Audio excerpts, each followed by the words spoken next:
Mr. President, it's been almost 100 years since the Great Depression. It was a terrible time in American history. Businesses failed right and left. Families lost all their savings. Runs on banks. Businesses failing. It was a horrible moment. Luckily for us, the leadership of Franklin Roosevelt appeared in 1933 when he was sworn in as President of the United States, and we made some significant basic changes. One of them we still benefit from today, federal deposit insurance. If you go to a recognized legal bank in America, a regulated bank under our federal guidelines, there is an insurance policy that says even if this bank goes bust, we're going to be there to protect much of your savings, maybe all of them, depending on how much you have invested in that bank. We were tested during the savings and loan crisis a few decades ago, and we kept our promise. We paid people back when the savings institutions they were invested in failed. But there are areas where you can invest your own personal savings where there is no insurance policy. You're on your own. Stock market is one of them. By and large, when you buy stock, if you don't make money on it, that's your personal loss. But even when it comes to the stock market, the companies that are in that stock market doing business in America are largely subject to regulation. And so we know at least that the books that they're presenting have to be legal and be accurate in their disclosures, just basics of government regulation. However, there are some areas where you can bet your money or invest your money where there's no protection and no regulation. I want to speak to one of those areas at this moment. This area has been called the new money, digital cash. Some have called it the way of the future. I have another name for it: reckless, predatory, foolish, and dangerous. I'm referring, of course, to cryptocurrency, the latest scam to rip off millions of hardworking Americans to the tune of billions of dollars. In under a decade, this industry has skyrocketed in popularity, raked in big bucks for its leading speculators before exploding into dust for all the world to see. Let me tell you about crypto's terrible, horrible, no good, very bad year, 2022. Let's start with the most popular cryptocurrency, Bitcoin. In 2022, the currency cratered, losing more than 60% of its value in 1 year.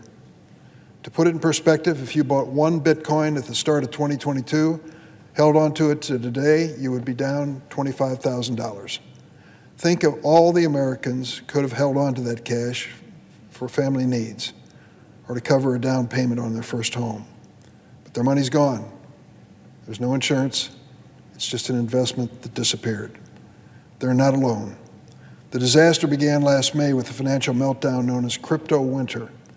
If you're one of the millions of consumers, millions, who were convinced by those well-respected financial advisors, Matt Damon, Larry David, and LeBron James, to buy into crypto, you don't need to tell me what happened next.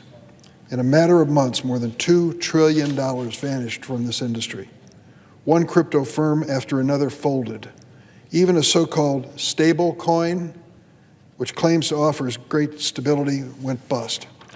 Then in the fall came the mighty collapse of the exchange FTX. Its founder, Sam Bankman-Fried, spent years cultivating the reputation of a selfless wunderkind and entrepreneur.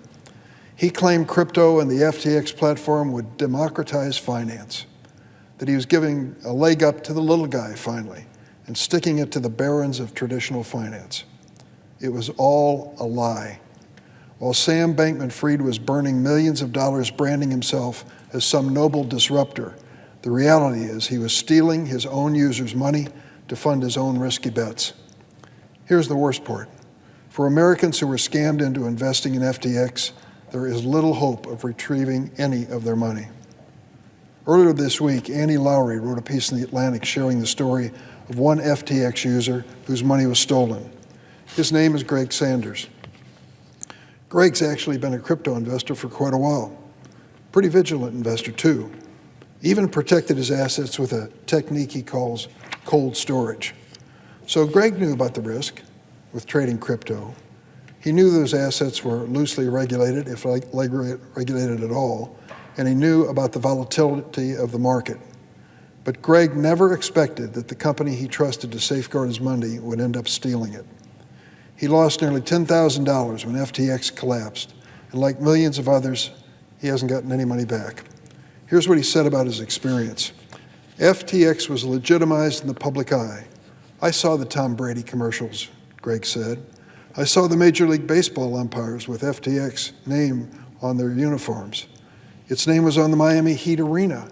There was so much legitimization from the public, and it lent credence to the idea that this was a safe place to put your money. Thankfully, Greg says, I'll be okay. He has a good paying job and enough money saved to pay his bills. But stop for a second and think about Americans who are not that lucky. More than half of our nation's family cannot afford a $1,000 emergency. And those same families who struggle to make ends meet have been targeted by the crypto ad campaigns Greg mentioned.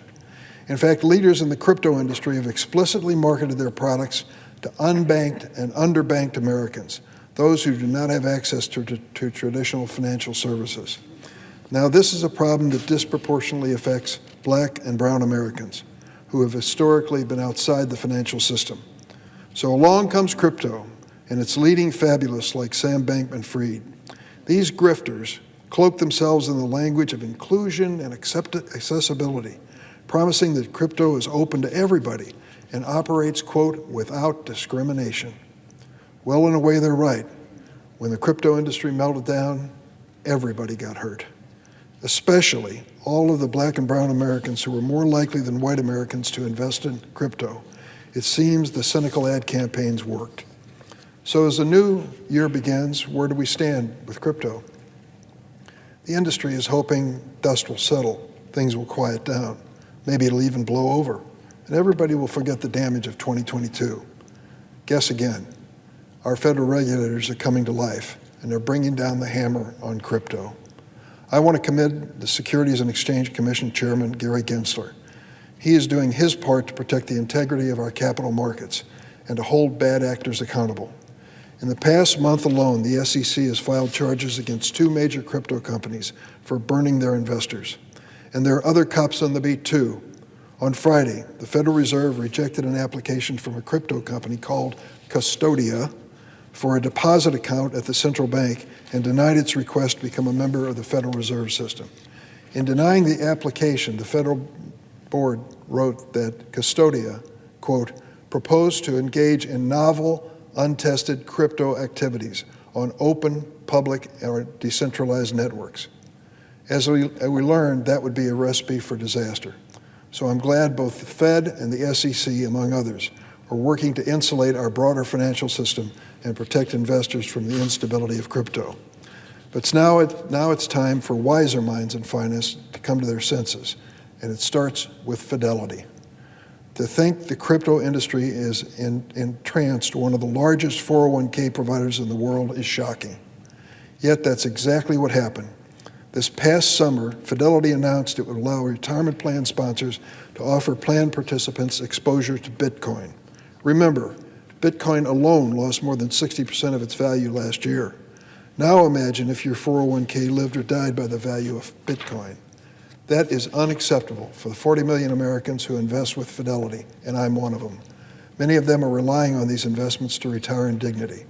So that's why last year I sent a letter, along with Senators Warren and Smith, to Fidelity's CEO, Abigail Johnson.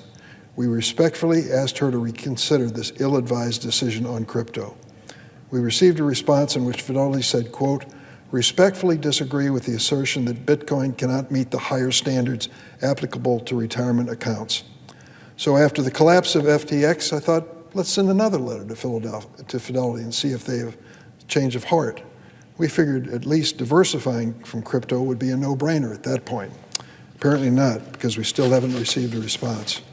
Hardworking Americans who entrust Fidelity with their retirement savings expect more. They deserve better than Ponzi schemes and endless volatility. The financial future and stability of millions of their customers and many others is on the line. It's time to do the right thing and be honest about cryptocurrency. There should be more transparency, accountability, and enough regulation so that we know they're telling the truth. And let me close with one point. I was at a hearing with the Agriculture Committee, and we were discussing the issue from a different perspective, whether bitcoins and similar objects were commodities subject to regulation by the Commodities Future Trading Commission, an agency which I know well from the financial industry in Chicago. I left that hearing after some critical remarks about cryptocurrency, and a reporter stopped me in the hall, and she said to me, "How much money have you received in political contributions from FTX?" I said, "None." She said, "You're wrong. Look again." I looked.